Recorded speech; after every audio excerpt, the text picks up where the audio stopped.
Trinadapi sunichena taroriva sahishnuna amanina manadena kirtaniya sadahari.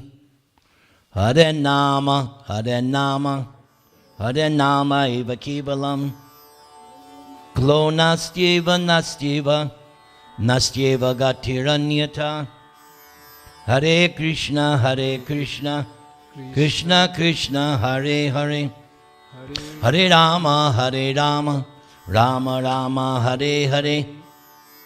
So for those on the internet and for those who may not know, tonight we are doing a special memorial program for our very dear, close, faithful friend, Jashbhai Patel Jai Krishna Das.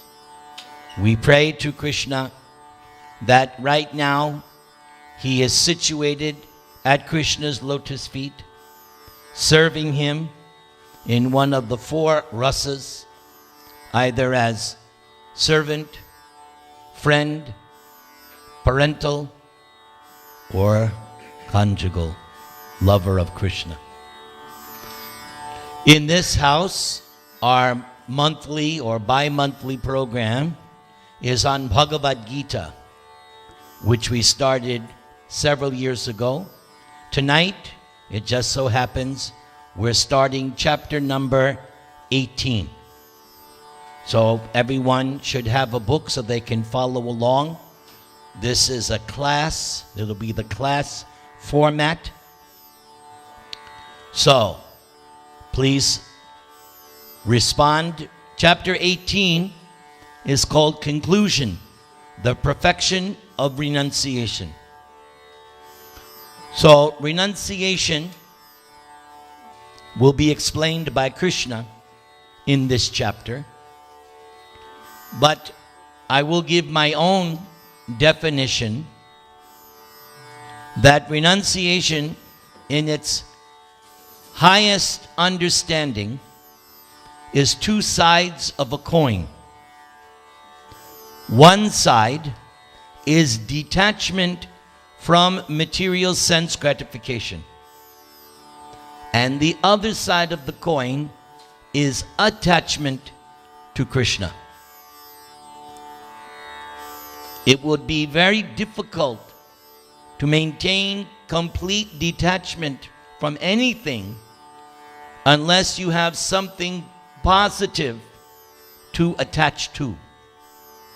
Therefore, the conclusion of Bhagavad-Gītā, which Krishna himself recommends, is that we should be attached to him. And he gives all kinds of reasons why we should be attached to him. I will ask my faithful student, Meenakshi Brajarani Devi Dasi, why should one, give me one reason why someone should be attached to Krishna.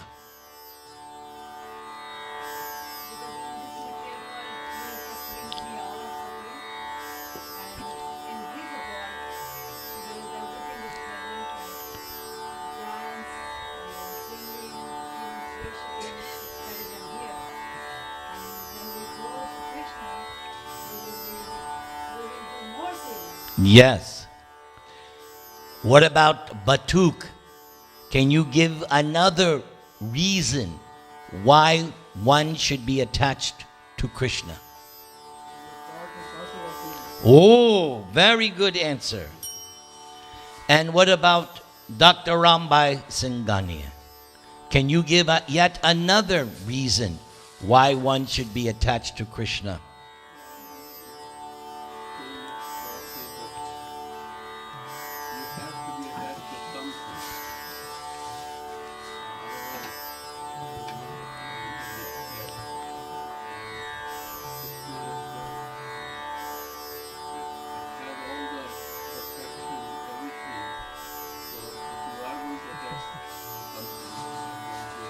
Very good. He's all attractive and he has all the opulences. Very good. How about Advaita Chandra Maharaj? Why should one be attached to Krishna? If we are attached to Krishna, then automatically we will be attached Okay.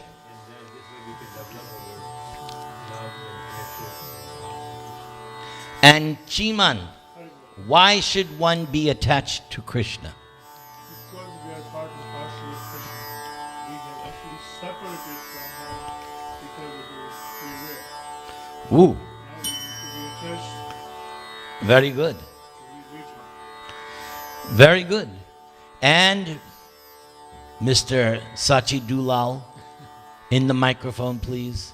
Why should one be attached to Krishna? We're his servants, and he wants us back to serve him, back to Godhead. So he wants us out of this material world. So we need to be attached to him, his beauty, his form, his pastimes, everything. So. And if someone was to ask me, my answer would be, he's all attractive, and he fulfills the definition of Godhead, that he has all the opulences to an unlimited degree simultaneously. Everyone is attracted to something in this material world, and that attraction in the material world is but a perverted reflection of the fulfillment of attraction that's found in the spiritual world. And another angle to that, in chapter 15, we learned that this material world is a perverted reflection. It's not the reality, although we think it is. But according to Krishna, in the opening verses of chapter 15, this material world is a perverted reflection. Therefore, if the perverted reflections are attractive, as they are, what to speak of the reality? It must be even more attractive. So why be attracted to something which is a reflection? The example I gave last night, Ravan was cheated. He got Maya Sita, not the real Sita. He got the reflection, material, virtual Sita, not the real Sita. The real Sita, that is only the property of Lord Ram.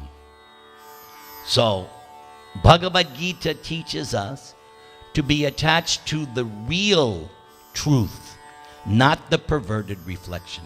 Can everyone chant the Maha Mantra for me? Hare Krishna, Krishna Krishna, Hare Hare, Hare Rama, Rama Rama, Hare Hare. With that, we can go now to verse number 1. Please repeat. Arjuna Uvacha Arjuna Uvacha Sanyasyasya Mahabaho Tattvamichchami Veditum Tyagasya cha Hrishikesha Prithakkeshi Nishuddhana. Now we will do the synonyms. Please repeat. Arjuna Uvacha. Arjuna said. Sanyasyasya, of renunciation. Mahabaho, O mighty armed one. Tattvam, the truth. Ichchami, I wish. Veditum, to understand. Tyagasya, of renunciation. Cha, also. Rishikesha, O master of the senses. Prithak, differently. Keshi, Nishuddhana, O killer of the Keshi demon. So these two names of Krishna, Rishikesha, everybody say. So Krishna is the master, or you can say proper enjoyer of the senses. That our real sense satisfaction does not come in trying to enjoy our senses independently of Krishna. Our real satisfaction of our senses comes when the senses are dovetailed in satisfying the senses of Krishna. That is the simple definition of bhakti given by Narada Muni. That real bhakti, which is real sense satisfaction, is when your senses, these senses, are utilized in the service of the master of the senses, Krishna, here called Rishikesh. Then your senses actually enjoy. And the classic example, if the hand tries to enjoy the food separately, it just gets all dirty and messed up. If you put the gulab jamun in the ear, you may get an infection. But if you put the gulab jamun in the mouth, then it goes to the stomach. Now all the senses are satisfied. So that's the whole scheme of bhakti. The whole scheme of bhakti, don't try to enjoy directly, separately yourself. Satisfy the master of the senses, God, then you will enjoy secondarily. The other example, which I learned as a child from my father, because his hobby was a gardener, and I had to work on Saturdays in the nursery, and my father would continuously say, Nicky, water the root, not the leaves.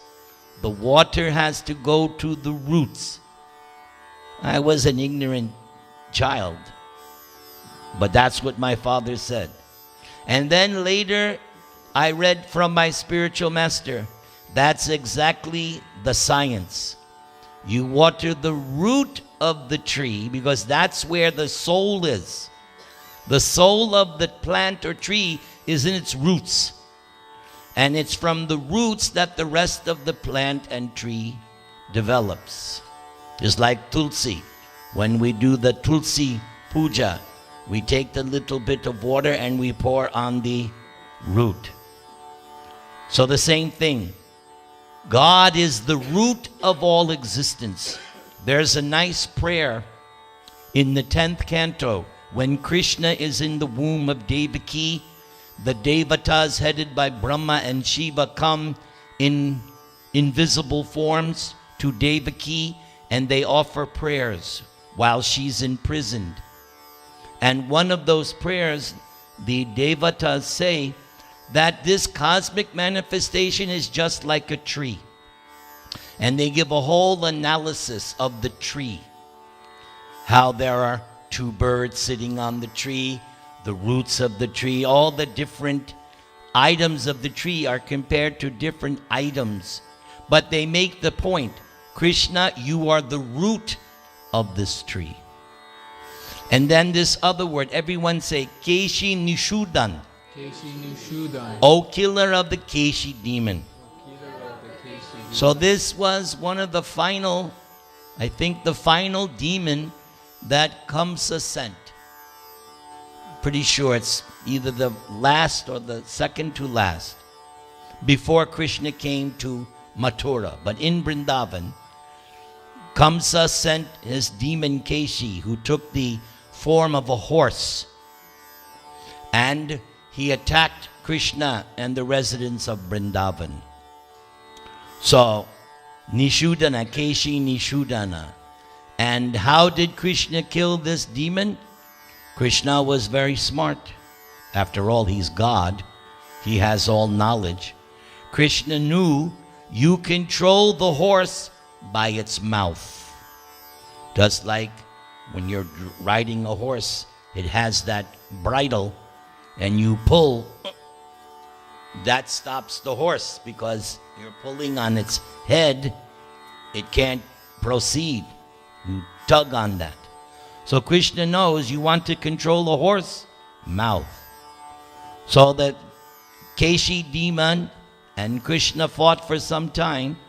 Then Krishna took his left arm and pushed it into the mouth of Keshi. Now, when the gopis smell Krishna's arm, it is very aromatic and it drives them mad. But not Keshi. When Krishna put his arm into Keshi's mouth, it became very hot, red hot. And he started to suffocate and burn.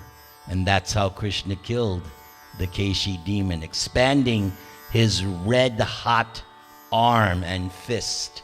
And Keshi dropped down like that. That's when Kamsa decided to send Akura to invite Krishna and Balaram under the guise of a sacrifice. But Kamsa's plan was they will be killed either by my guards who are protecting the bow. I believe it was a bow of Lord Shiva, right? Lord Shiva's bow. There was supposed to be a festival. Then Kamsa thought, if my guards don't kill Krishna, then I have my elephant, Kuvalayapida. And if he goes through that, I will induce Krishna and Balaram to wrestle Chanura, Mushtika, Toshala, and somebody else. Can't remember the last name. But these big wrestlers, Balaram and Krishna were only 11-year-old boys. But all of Kamsa's attempts failed. And then finally, when all the wrestlers were killed by Krishna and Balaram, Kamsa stood up and said, arrest my father, arrest Vasudev and Nanda and plunder. Kamsa went mad. That's when Krishna jumped over, grabbed Kamsa, and pulled him down from the dais and dragged him around like a lion, pounced on his chest and punched him. Kamsa died. Bhagavan Sri Krishna ki Jai. That is our God. He's all victorious. Therefore, one of his names, Ajita. Everybody say, Ajita. nobody can conquer him except Mother Yashoda and the gopis. In the case of Mother Yashoda, he allowed himself to be tied up. Because first he said, you're not going to tie me up. All right, you're tired? All right, now. But in the case of the gopis, especially Radharani, he is melted by their what? Love, pure love. Everybody chant the Maha Mantra. Hare Krishna, Krishna Krishna, Hare Hare, Hare Rama, Rama Rama. Please repeat the translation. Arjuna said, Arjuna said, O mighty armed one, O mighty armed one, I wish to understand the purpose of renunciation, Tyaga, and of the renounced order of life, Sannyas, O killer of the Keshi demon, master of the senses. So you'll see in Bhagavad-Gītā, sometimes Krishna addresses Arjuna as Mahabaho, O mighty armed one. And here's an example of Arjuna addressing Krishna as Mahabaho, O mighty armed, because both of them great warriors. Chiman, would you say that this term Mahabaho applies to Lord Ramachandra? Definitely. How about Lakshman? Yes.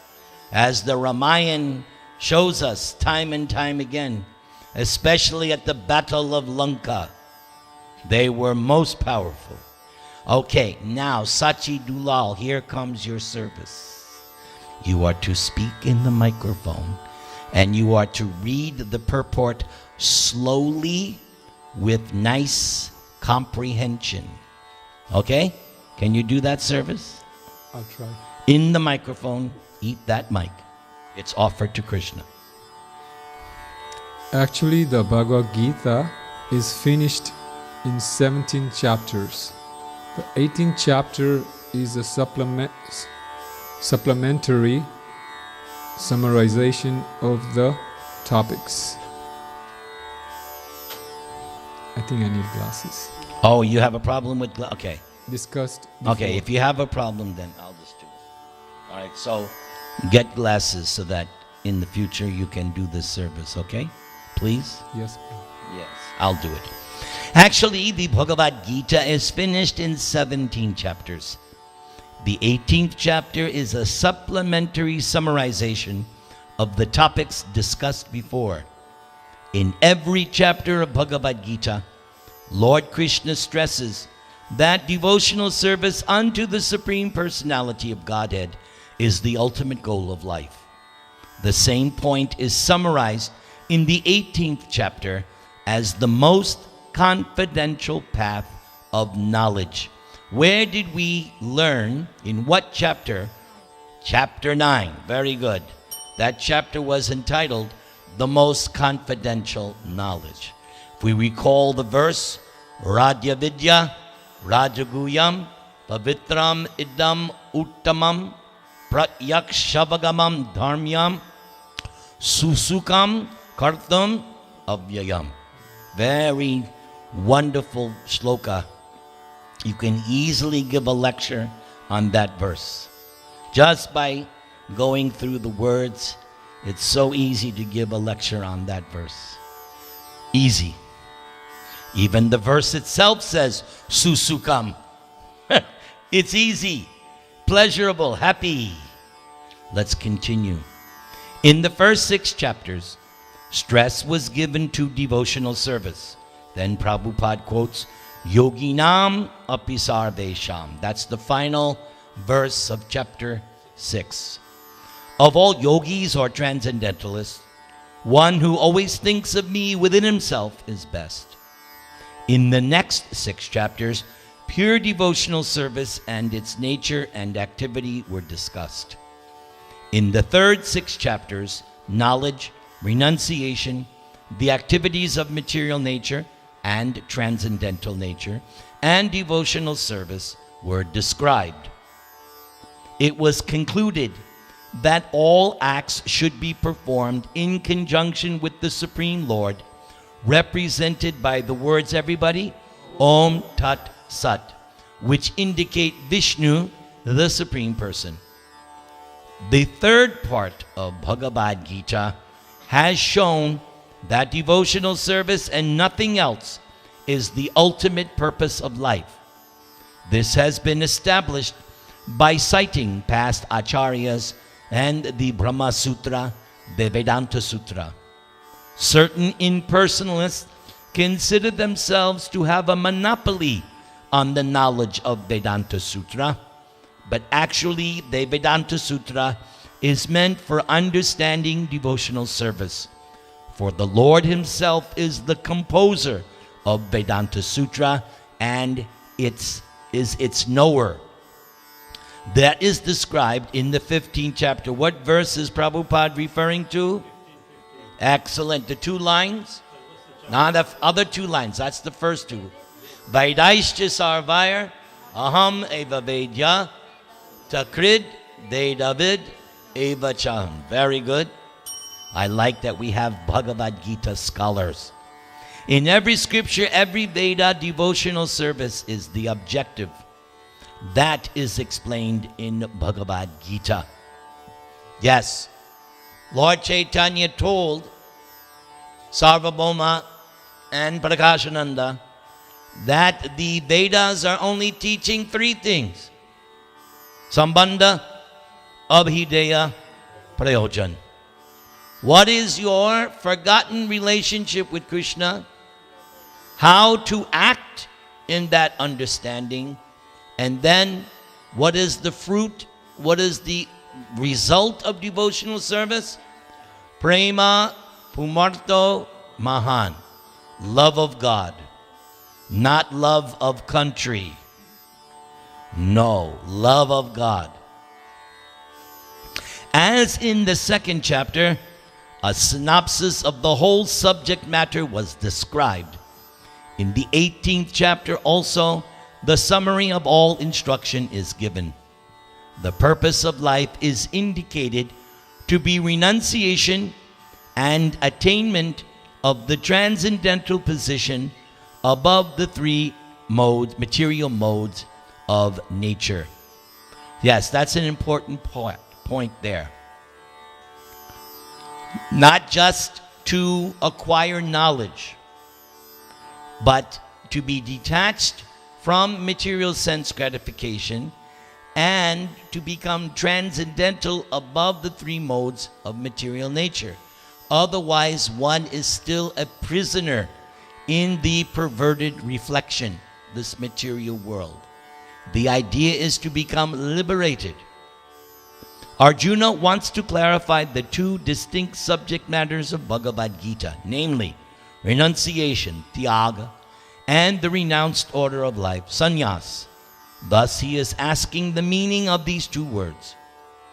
Two words used in this verse to address the Supreme Lord.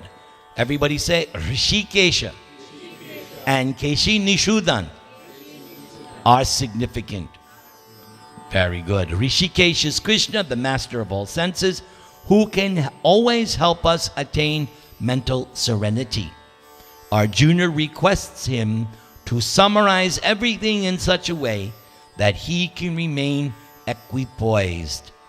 Yet he has some doubts, and doubts are always compared to demons. He therefore addresses Krishna as Keshi Nishudan. Keshi was a most formidable demon who was killed by the Lord. Now Arjuna is expecting Krishna to kill the demon of doubt. Everyone chant the Maha Mantra. Hare Krishna, Krishna Krishna, Hare Hare, Hare Rama, Rama Rama, Hare Hare. Okay, so my plan for tonight